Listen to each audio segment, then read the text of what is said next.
KPSC ನಡೆಸಿದಂತಹ KS ಮರುಪರೀಕ್ಷೆಯಲ್ಲಿ Kannada ಅಭ್ಯರ್ಥಿಗಳಿಗೆ ಅನ್ಯಾಯ ಆಯಿತು. ಅದನ್ನು ಖಂಡಿಸಿ ನಾವು ಸಾಕಷ್ಟು ಹೋರಾಟ ಮಾಡಿದ್ವಿ. ಅದಾದಮೇಲೆ ನಾವು ಕೋರ್ಟಿಗೆ ಹೋಗಿದ್ವಿ.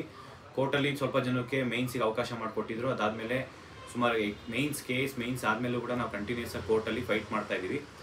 ಸುಮಾರು ಇವಾಗ ಮೊನ್ನೆ 708 ಜನದ್ದು ನಾವು ಫೈಲ್ ಮಾಡಿದ್ವಿ ಕ್ಯಾಟಲ್ಲಿ, ಕರ್ನಾಟಕ ಅಡ್ಮಿನಿಸ್ಟ್ರೇಟಿವ್ ಟ್ರಿಬ್ಯುನಲ್ಲಿ. ಅದಾದಮೇಲೆ ತಿರ್ಗಾ ಮತ್ತೆ 2020 ಅಂತ ಹೇಳ್ಬಿಟ್ಟು ಒಂದು 8ರಿಂದ 9 ಫೈಲು ಮೊನ್ನೆ ಫೈಲ್ ಮಾಡಿದ್ವಿ. ಅದರಲ್ಲಿ ಇನ್ನೂ ಸ್ವಲ್ಪ ಸುಮಾರು ಜನ ನಾವು ಸೈನ್ ಆಗಲಿಲ್ಲ, ಅಂದರೆ ವಕಾಲತ್ತಲ್ಲಿ ಸೈನ್ ಆಗಬೇಕು. ಆಲ್ಮೋಸ್ಟ್ 708 ಜನ ಪ್ಲಸ್ 2020 ಅಂದರೆ ಆಲ್ಮೋಸ್ಟ್ 1000 ಜನದ ಸೈನ್ ಆಗಿದೆ. ಸೈನ್ ಪೆಂಡಿಂಗ್ ಇದೆ. ಆ ಸೈನು ಈ ವಕಾಲತ್ ಫಾರ್ಮಲ್ಲಿ ಮತ್ತು ಇದು ಈ ಥರ ಫಾರ್ಮ್ ಇರುತ್ತೆ.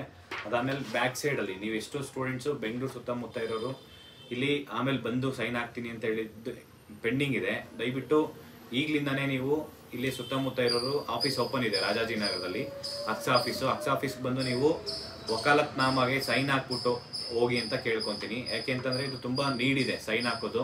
ವಿತಿನ್ 1 or 2 ಡೇಸಲ್ಲಿ ನಾವು ಇದನ್ನು ವಕಾಲತ್ ನಾಮ ಏನಿದೆ ಅಷ್ಟು ಸೈನ್ ಹಾಕಿರೋದು ತೊಗೊಂಡೋಗಿ ಕೊಡಬೇಕು. ನಾವು ಫೈಲ್ ಮಾಡಿದ್ವಿ, ಫೀಸ್ ಪೇ ಮಾಡಿಬಿಟ್ಟು ಆಲ್ರೆಡಿ ಕ್ಯಾಟಲ್ಲಿ ಸುಮಾರು ಮೊನ್ನೆ 8 ಫೈಲ್ ಮಾಡಿದ್ವಿ. ಅದಕ್ಕೆ ಮುಂಚೆ 708 ಒಂದು ಫೈಲ್ ಮಾಡಿದ್ವಿ.